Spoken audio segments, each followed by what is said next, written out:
जय हिंद दोस्तों। कैसे हैं आप लोग। मैं अरुण कुशवाहा आप सभी लोगों का हिंदी पैडागोजी के इस मेन कॉन्सेप्ट सीरीज में स्वागत करता हूं।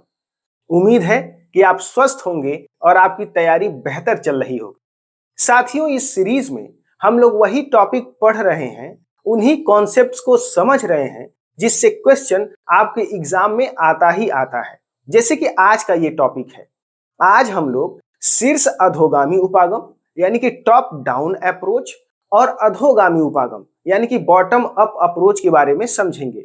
इससे कोई ना कोई क्वेश्चन आपके एग्जाम में पूछ ही लिया जा रहा है, तो आज हम लोग इसे अच्छे से समझेंगे और इस क्लास के आखिर में इस टॉपिक से सीटेट के एग्जाम में आए हुए कुछ क्वेश्चंस को भी सॉल्व करेंगे, जिससे ये टॉपिक अच्छे से आपके दिमाग में फिट हो जाएगा, बैठ जाएगा।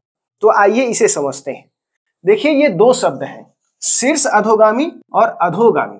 इसमें सबसे पहले हम लोग शीर्ष अधोगामी के अर्थ को समझते हैं। सबसे पहले इनके अर्थ को समझ लेते हैं, उसके बाद उदाहरणों के माध्यम से इसे विस्तार से जानेंगे। शीर्ष अधोगामी को कभी कभी ऊर्ध्वगामी भी एग्जाम में आपसे लिख करके इस शब्दावली में भी पूछ देता है। तो बात एक ही है, शीर्ष अधोगामी या ऊर्ध्वगामी अप्रोच। इसी को अंग्रेजी भाषा में टॉप डाउन अप्रोच कहते हैं। ये टॉप डाउन या शीर्ष अधोगामी होता क्या है? देखिए, जब हम भाषा के किसी बड़े स्वरूप से, मान लीजिए कोई कविता पढ़ रहे हैं या कहानी पढ़ रहे हैं या कोई लेक्चर सुन रहे हैं, तो भाषा के बड़े स्वरूप से प्रारंभ करके भाषा के सबसे छोटे स्वरूप यानी कि भाषा के मूल तत्वों तक, अक्षर या इकाई स्वनिम तक आते हैं, तो इस तरीके से पढ़ने को, इस अप्रोच से पढ़ने को हम शीर्ष अधोगामी उपागम या टॉप डाउन अप्रोच कहते हैं। जो अधोगामी उपागम है, बॉटम अप अप्रोच, वो इसका ठीक उल्टा होता है। बॉटम अप अप्रोच में यानी कि अधोगामी उपागम में हम भाषा के मूल तत्वों को सबसे पहले सीखते हैं, अक्षर और वर्ण को सबसे पहले सीखते हैं, उसके बाद वहां से बात प्रारंभ करके कहानी तक या भाषा के किसी बड़े स्वरूप तक जाती है। तो ये इनका अर्थ हुआ। शीर्ष अधोगामी उपागम में हम कहानी के मूल भावों को, समग्र अर्थ को, पूरे अर्थ को समझने पर ध्यान देते हैं, जबकि अधोगामी उपागम में हम शब्दों और वाक्यों के ऊपर ध्यान देते हैं। अब ये कैसे होता है, आइए इसे एक उदाहरण के माध्यम से समझते हैं। देखिए, आपने छोटे बच्चों की किताबें देखी होंगी, उसमें कई सारे शिशु गीत होते हैं, बाल कथाएं होती हैं। एक बड़ा फेवरेट स्टोरी है बच्चों की, जो उनके किताब में होता ही होता है, प्यासा कौवा थ्रस्टी क्रो की कहानी। तो मान लीजिए आप किसी बुक में उस कहानी को देख रहे हैं, तो पेज पर वो कहानी कुछ इस तरह से लिखता है। सबसे पहले उसकी हेडिंग लिखी रहेगी, और यहाँ जो आप ध्यान देने वाली बात है, देखिए कि इस पेज का अरेंजमेंट किस तरह से किया गया है, इसको व्यवस्थित कैसे किया गया है। यह कहानी पैराग्राफ्स में यानी कि अनुच्छेदों में बांट करके लिखी गई है। अगर हम इन पैराग्राफ्स के अर्थ को समझ जाएं, तो ये पूरी कहानी हमें समझ आ जाएगी। यहां तक बात स्पष्ट है? चलिए, अब इसमें से किसी एक पैराग्राफ को लेते हैं। मान लीजिए ये पैराग्राफ हमने सेलेक्ट, यह पैराग्राफ कुछ लाइनों से, कुछ वाक्यों से, कुछ सेंटेंसेस से मिलकर के बनी है। अगर हम इन सारे वाक्यों के अर्थ को समझ जाएं, तो ये पैराग्राफ हमें समझ आ जाएगा। अब इस पैराग्राफ से किसी एक वाक्य को लेते हैं, जैसे कि एक हरा पेड़ था। यह वाक्य कुछ वाक्यांशों से मिलकर के बना है। इसमें से एक वाक्यांश ले लेते हैं, हरा पेड़। यह वाक्यांश हरा पेड़ दो शब्दों के मिलने से बना है, हरा और पेड़। वाक्यांश का मतलब क्या हुआ? वाक्य के अंश। तो ये जो वाक्य है, एक हरा पेड़ था, ये उसी का एक अंश है, हरा पेड़। अब ये जो वाक्यांश हरा पेड़ है, यह दो शब्दों हरा और पेड़ से मिलने से बना है। अब इसमें से एक शब्द ले लेते हैं, जैसे कि हरा। ये हरा शब्द दो अक्षरों के मिलने से बना है, ह और रा। अब इसमें से कोई एक अक्षर ले लेते हैं, मान लीजिए ह। ये जो अक्षर या वर्ण है ह, ये दो ध्वनियों के मिलने से बना है। इसी को कहते हैं स्वनिम या ध्वन्यात्मक विश्लेषण। अंग्रेजी में इसी को कहते हैं फोनोलॉजी या फोनीम, और इसी को हिंदी में कहते हैं स्वनिम। तो ये अक्षर इन दो ध्वनियों के मिलने से बना है। आधा ह प्लस अ ये मिल करके ह अक्षर को बनाते हैं। तो देखिए यहां पर हमने क्या किया, बात कहानी से प्रारंभ हुई और वर्णमाला के अक्षरों तक आके खत्म हुई। तो जब इस अप्रोच से हम बच्चे को पढ़ाएंगे, इस तरीके से हम किसी पाठ्य वस्तु को देखते हैं, तो इसे कहते हैं शीर्ष अधोगामी उपागम, यानी कि टॉप डाउन अप्रोच। जो अधोगामी उपागम है, बॉटम अप अप्रोच है, वो इसका ठीक उल्टा होता है। उसमें बात वर्णमाला और स्वनिम से शुरू होकर कहानी तक जाती है। जैसे अगर आप इसी एग्जाम्पल में देखिए, तो बच्चा जब विद्यालय में आएगा, ये ट्रेडिशनल तरीका है पढ़ाने का, विद्यालयों में इसी तरीके से बच्चों को पढ़ाया जाता है। सबसे पहले उसे हम वर्ण या अक्षर सिखाते हैं, पूरा वर्णमाला वो सीख जाता है। मान लीजिए उसे हमने ह सिखाया, अब जब वो वर्णमाला सीख जाएगा तो उसे हम ये सिखाएंगे कि ये जो वर्ण या अक्षर है, यह दो ध्वनियों के मिलने से बना है, यानी कि उसे स्वनिम सिखाएंगे। स्वनिम क्या है? ध्वनि की वह सबसे छोटी इकाई जिसे और तोड़ा नहीं जा सकता, उसे कहेंगे स्वनिम। तो ये जो ह अक्षर है, इन दो ध्वनियों के मिलने से बना है। जब हम ह बोलते हैं तो ह में अ भी आता है। ये विश्लेषण बच्चे को सिखाते हैं।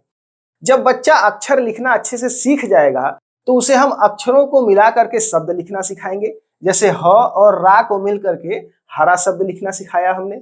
और जब बच्चा शब्दों को लिखना सीख जाएगा तो शब्दों को मिला करके उसे वाक्यांश लिखना सिखाएंगे। जैसे कि हरा और पेड़ मिला करके हरा पेड़, लाल और गुलाब मिला करके लाल गुलाब, सफेद और कबूतर मिला करके सफेद कबूतर। इसी तरह से तो बच्चों को लिखना सिखाते हैं हम लोग। तो उसे वाक्यांश लिखना सिखाएंगे। जब बच्चा वाक्यांश लिखना सीख जाएगा तो इन वाक्यांशों को मिला करके वाक्य लिखना सिखाएंगे। जैसे एक हरा पेड़ था। अब जब वो वाक्यों को लिखना अच्छे से समझ जाएगा तो इन वाक्यों को मिला करके पैराग्राफ लिखना सिखाएंगे और फिर कहानी तक पहुंचेंगे। तो इस तरीके से, इस अप्रोच से पढ़ाने को हम कहते हैं अधोमुखी उपागम। तो यही दोनों के बीच का अंतर है। शीर्ष अधोमुखी में बात कहानी से प्रारंभ करके वर्णमाला तक आती है और अधोमुखी उपागम में बात वर्णमाला से स्वनिम से प्रारंभ होकर कहानी तक जाती है। देखिए ये जो शीर्ष अधोमुखी उपागम और अधोमुखी उपागम, ये दो कॉन्सेप्ट हैं। ये हिंदी में भी आपसे पूछ लिया जाता है और इंग्लिश में भी आपसे पूछ लिया जाता है। इसमें लोगों को बड़ा कंफ्यूजन रहता है, कई बार शीर्ष अधोगामी, ऊर्ध्वगामी। तो एक बार अगर आपने इस शब्दावली को अच्छे से अपने दिमाग में फिट कर लिया तो इस टॉपिक को समझने में आपको कतई दिक्कत नहीं होगी। शीर्ष अधोगामी यानी कि टॉप डाउन, भाषा के बड़े स्वरूप से हम सबसे छोटे स्वरूप वर्णमाला तक आ रहे हैं।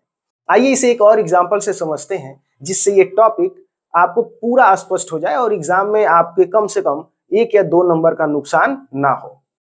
सबसे पहले शीर्ष अधोमुखी उपागम को समझते हैं। शीर्ष अधोमुखी, इसी को कहते हैं टॉप डाउन अप्रोच। देखिए इसमें होता क्या है, शीर्ष भाषा के सबसे बड़े स्वरूप, किसी कविता, कहानी या लेक्चर से शुरू करके डाउन सबसे छोटे स्वरूप, मूल तत्वों तक, अक्षर या वर्ण तक आते हैं। तो इस अप्रोच से पढ़ने को हम कहेंगे शीर्ष अधोमुखी उपागम। इसमें क्या करते हैं, अगर मान लीजिए बच्चे को कहानी पढ़ा रहे हैं तो सबसे पहले उस कहानी के बारे में बच्चे को एक समझ बनाएंगे, उसके बेसिक आइडिया देंगे कि वो स्टोरी है क्या। जब वो कहानी समझ जाएगा बच्चा, उसके बाद उसे क्या कराएंगे, अनुच्छेद बोध कराएंगे। उसको किसी एक पैराग्राफ के बारे में विस्तार से समझाएंगे। जब उसका अनुच्छेद बोध हो जाएगा कि पैराग्राफ क्या होता है, उसके बाद हम उसे वाक्य बोध कराएंगे। उसी पैराग्राफ से किसी एक वाक्य को, जैसे एक हरा पेड़ था, इसको लेकर सिखाएंगे कि इसे कहते हैं सेंटेंस या वाक्य। जब उसे वाक्य बोध हो जाएगा, उसके बाद हम उसे वाक्यांश समझाएंगे कि कोई भी जो वाक्य होता है वो कुछ वाक्यांशों से मिल करके बना होता है। तो उसे हम वाक्यांश समझाएंगे, जैसे कि हरा पेड़। जब वाक्यांश उसे समझ में आ जाएगा, फिर उसे ये समझाएंगे कि ये वाक्यांश दो शब्दों के मिलने से बना है, यानी कि उसे शब्दबोध सिखाएंगे। हरा और पेड़, ये शब्द सिखाएंगे। यहां देखिए हरा पेड़ वाक्यांश है। अब इसको क्या सिखाएंगे, यहां से एक शब्द सिखाएंगे, हरा। ये जो शब्द हरा है, जब वो शब्द समझ जाता है, उसके बाद उसे हम समझाएंगे कि ये शब्द कुछ अक्षरों के मिलने से बना है, कुछ वर्णों के मिलने से बना है। अक्षर और वर्ण ये दोनों शब्द एक ही पर्यायवाची के रूप में प्रयोग किए जाते हैं, तो शब्द कुछ अक्षरों से मिलने से बना है। फिर जब वो अक्षर सीख जाएगा उसके बाद हम उसे समझाएंगे कि ये जो अक्षर है ये दो ध्वनियों के मिलने से बना है, आधा ह प्लस अ, ये मिल करके बनते हैं ह। तो जब हम इस अप्रोच से, इस तरीके से बच्चे को पढ़ाते हैं, इस उपागम से बच्चे को पढ़ाते हैं, तो इसे कहेंगे शीर्ष अधोमुखी उपागम। जो अधोमुखी उपागम है वह इसका ठीक उल्टा होता है। इसमें हम सबसे पहले, मैंने आपको बताया कि ये ट्रेडिशनल तरीका है, विद्यालय में जब बच्चा जाता है तो सबसे पहले उसे अधोमुखी उपागम के माध्यम से ही पढ़ाते हैं। तो उसे हम सबसे पहले अक्षर पहचानना सिखाते हैं कि इसे क ख ग घ यहाँ तक पूरा वो लिख लेता है। जब अक्षर को वो पहचान जाता है, अच्छे से लिख लेता है, तो फिर उसका फोनोलॉजी समझाते हैं, उसका ध्वनि विश्लेषण समझाते हैं। इसी को इंग्लिश में फोनीम कहते हैं, फोनोलॉजी को शॉर्ट में फोनीम, और फोनीम को हिंदी में स्वनिम कहते हैं। तो उसे समझाएंगे कि जो ह है ये दो ध्वनियों के मिलने से बना है, छोटा ह और अ, इसको मिला करके ये अक्षर बना है। जब उसे स्वनिम समझ आ जाएगा तो उसे हम समझाएंगे कि ये जो अक्षर हैं इनको आपस में अगर हम मिला करके लिखें तो शब्द बनता है। जैसे कि ह और रा को आपस में मिलाकर लिखेंगे तो एक शब्द बनेगा, उसे कहेंगे हरा। तो उसे शब्द बोध कराया हमने। जब वो शब्दों को लिखना अच्छे से समझ जाएगा तो उसे शब्दों को मिला करके वाक्यांश लिखना सिखाएंगे। जैसे ह, हरा और पेड़ मिला करके हमने उसे लिखना सिखाया, हरा पेड़। जब वो वाक्यांश लिखना समझ जाएगा फिर वाक्यांशों को मिला करके उसे एक पूरा वाक्य लिखना सिखाएंगे। जैसे एक हरा पेड़ था। अब जब वो वाक्यों को लिखना समझ गया, वाक्य बोध उसमें हो गया, उसके बाद वाक्यों को मिला करके पैराग्राफ लिखना सिखाएंगे, अनुच्छेद बोध करवाएंगे। तो वो क्या करेगा, वाक्यों को मिला करके अनुच्छेद लिखना सीखेगा और उसके बाद हम कहानी की समझ की तरफ बढ़ेंगे। तो जब हम इस अप्रोच से बच्चे को पढ़ाते हैं कि बात वर्णमाला से प्रारंभ होकर कहानी तक जाती है, तो उसको कहेंगे अधोमुखी उपागम, यानी कि बॉटम अप। तो यही इन दोनों के बीच का अंतर है। एक बार फिर से ध्यान से सुन लीजिए। शीर्ष अधोगामी उपागम में भाषा के किसी बड़े स्वरूप, कविता, कहानी या लेक्चर से शुरू करके भाषा के सबसे छोटे स्वरूप यानी कि वर्णमाला तक आते हैं, तो इसे कहेंगे टॉप डाउन अप्रोच। और अधोगामी उपागम, इसमें हम वर्णमाला और स्वनिम से प्रारंभ करते हैं और भाषा के किसी बड़े स्वरूप जैसे कविता या कहानी या लेक्चर तक पहुंचते हैं। तो ये इन दोनों के बीच का मूल अंतर है।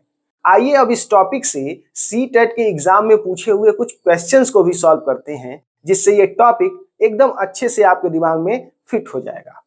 पहला क्वेश्चन है, पठन सिखाने का वह उपागम जिसमें मूल तत्वों और स्वनिम से शुरू किया जाता है और जिसमें बच्चों को यह सिखाया जाता है कि समग्र रूप से पठन सीखने से पहले स्वनिम को शब्दों से मिलाया जाता है, इस उपागम को क्या कहते हैं? अगर बच्चे को सबसे पहले मूल तत्व यानी कि अक्षर लिखना सिखा रहे हैं, उसके बाद उसे स्वनिम सिखा रहे हैं, यानी कि ये अक्षर किन ध्वनियों के मिलने से बना है, तो इसको कहते हैं बॉटम अप उपागम। क्योंकि बॉटम अप में सबसे पहले हम बच्चों को अक्षर लिखना सिखाते हैं, उसके बाद ये अक्षर या वर्ण किन ध्वनियों के मिलने से बना है यानी कि उसे स्वनिम सिखाते हैं, उसके बाद इन अक्षरों को मिलाकर के शब्द लिखना सिखाते हैं, फिर शब्दों को मिलाकर के वाक्यांश लिखना सिखाते हैं, फिर वाक्यांशों को मिलाकर के वाक्य लिखना सिखाते हैं और वाक्यों को मिलाकर के पैराग्राफ, और आखिर में बात कहानी तक जाती है। तो इस तरीके को, जिसमें सबसे पहले मूल तत्व यानी अक्षर और स्वनिम लिखना सिखाया जाता है,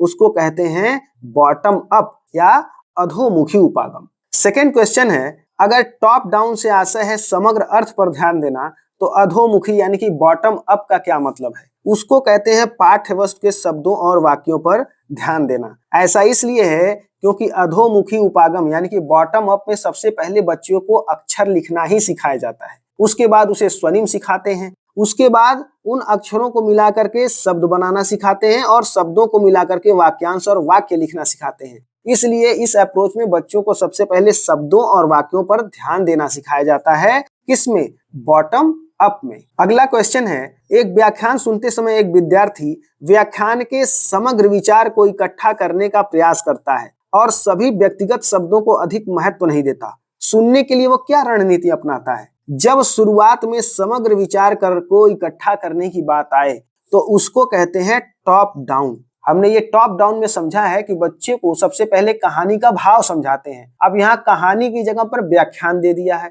वहां से प्रारंभ किया है इसने, और वहां से शुरू करके अगर हम वर्ण तक पहुंचते हैं तो ये क्या होगा, या अगर यहाँ वर्ण नहीं पहुंच रहा है, केवल व्याख्यान के समग्र विचार को इकट्ठा करने से शुरू कर रहा है, तो इस उपागम को कहते हैं टॉप डाउन। जबकि अगर शब्दों को अधिक महत्व दे, जैसा कि लास्ट क्वेश्चन में हमने समझा, तो उसको कहते हैं बॉटम अप। लेकिन यहाँ पर समग्र विचार को इकट्ठा कर रहा है, विचार जो व्याख्यान दिया जा रहा है उसके मूल भावों को समझने का प्रयास कर रहा है, तो इसको कहेंगे टॉप डाउन अप्रोच। अध्यापन की दुनिया में प्रवेश करने के बाद आपने ये अनुभव किया कि पाठ्य वस्तु की शुरुआत में शिशु गीत और चित्रकथाएं होती हैं, अंत में वर्णमाला होती है। भाषा शिक्षण में इस प्रकार की व्यवस्था किस उपागम के अंतर्गत आएगी? अगर शुरू में शिशु गीत है और चित्रकथाएं हैं, बात यहाँ से प्रारंभ होकर वर्णमाला तक पहुंचती है, तो इसको कहते हैं top down approach. Top down में बात कहानी से या कविता से प्रारंभ होकर वर्णमाला तक पहुंचती है, तो इसको कहते हैं टॉप डाउन अप्रोच। अच्छा, एक चीज और ध्यान दीजिए, यहाँ पर टॉप डाउन उपागम का इन्होंने जो अनुवाद किया है हिंदी में, उसे कहा है ऊर्ध्व अधोगामी। तो कई बार सीटेट के क्वेश्चंस में ये होता है कि हिंदी के अनोखे अनुवाद आ जाते हैं, अंग्रेजी का अनुवाद वही रहता है। इसलिए अंग्रेजी के शब्दों को भी ध्यान रखिए, ताकि ऑप्शन में या क्वेश्चन में कभी कुछ अलग टाइप का अनुवाद आपके सामने आ गया तो उससे कंफ्यूजन ना हो, क्योंकि अंग्रेजी के शब्द हूबहू वो ब्रैकेट में हिंदी में लिखते हैं, जैसा इन्होंने यहाँ पर टॉप डाउन उपागम लिखा हुआ है। तो अगर बात शिशु गीत और कहानियों से प्रारंभ होकर वर्णमाला तक जाती है, तो इस तरीके से बच्चे को पढ़ाने को कहते हैं टॉप डाउन अप्रोच। तो आज के लिए बस यहीं तक, मिलते हैं अगली क्लास में। तब तक स्वस्थ रहिए, अच्छे से तैयारी करते रहिए। जय हिंद।